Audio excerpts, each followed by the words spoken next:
Şanzıman yağı değil mi o? Hı hı. Dişli. Dişli yağ.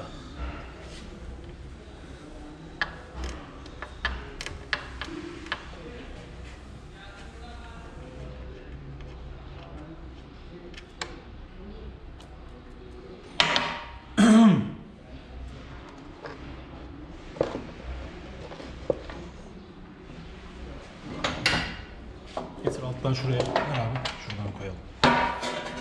Bırak. Yere mi olmalı? Dikine mi koyacağım? Heh, tamam.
Silahını çektik o boy.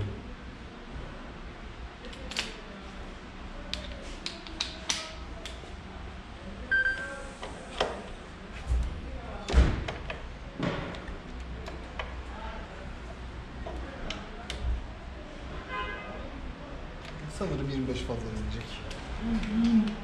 Kız sen içeri mi girdin? Kızım.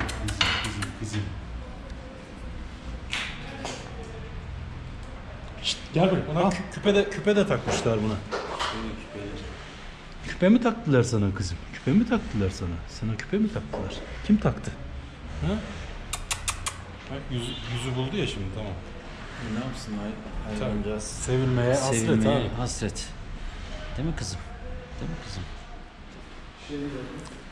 Şanzıman için kullanacağımız yağ. 75 ve 80. İlk defa şahit oldum. Kitapta şey yazıyor. Final Drive yağı için diyor ya 80-85 numara gear oil diyor ya da 1030 SE or hayır motor yağı diyor. Allah Allah. Ha. 85 numara yağ çok ağır bir yağ değil mi? Yok. İyi. Sen ne koyuyorsun oraya şimdi? 75-80. İyi. Bebekler.